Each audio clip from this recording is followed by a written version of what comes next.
Okay. Each and every one of us at some time or another has looked up at the large black sky and looked at the stars. And this is very emotional for me also. It's been 50 years since I've been in this church. I was 9 years old the last time I stood in front of the urinal. There were some nights when in all that darkness I was able to see only one faint little star. One little light. It was barely visible, but there it was, and I didn't know that I was the only one that could see it, and I certainly didn't know what it meant. All that darkness reminded me of the pain and agony I suffered as a young boy at the Children's Home Society Orphanage here in Jacksonville, Florida. Included in that massive darkness was the abuse and disregard I encountered as a teenage boy by those heartless people who were in charge of the system. Then there were the bloody beatings I suffered at the Florida School for Boys at Marianna, and several years in prison for minor offenses. Every adult I met in the system seemed to feel that I and the other children were not entitled to be treated as human beings. That we were nothing but useless, botherful individuals, not even entitled to even the least of considerations.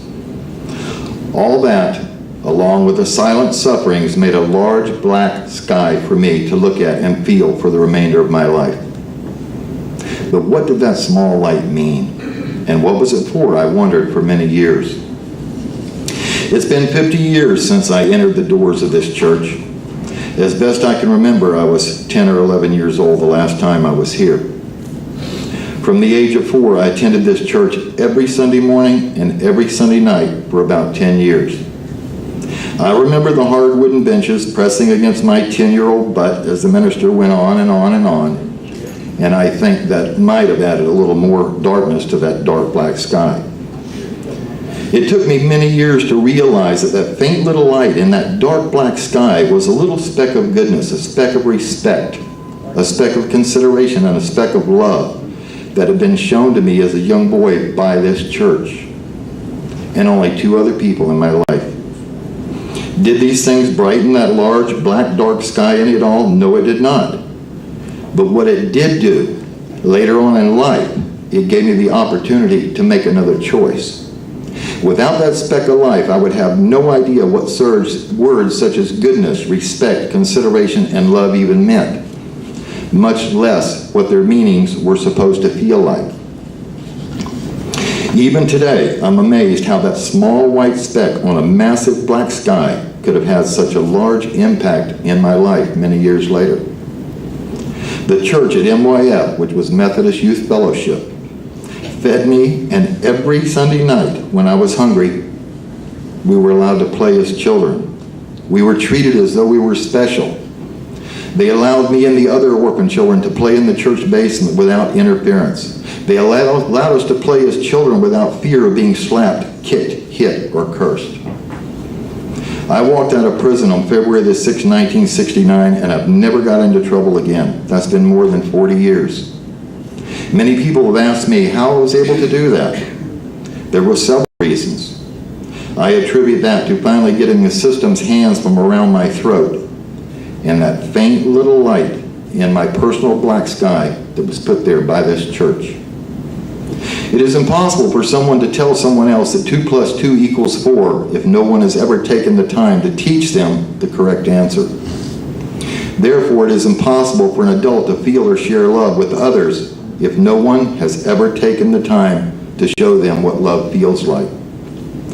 That was the small dim light that never went out that was put there by this church. It was a light that continued to shine both day and night in that black sky known as my life. A small dim light placed there by Swaim Memorial Methodist Church when I was a very little boy. That light, that feeling, though only a small speck of light, gave me a cornerstone to build my life upon. Often it's very difficult for small children to understand the words or teachings of a church. However, those words can be shared with the children through the actions of the adult members of that church who do understand those words. The words themselves have very little meaning to a child. but the positive actions created by those words and through those words and shown to the children through those adults will surely carry a message into the heart of any child. I would like to say one other thing in closing, and that is, it's been a long journey for all of us to get here. We've had many disagreements, many arguments.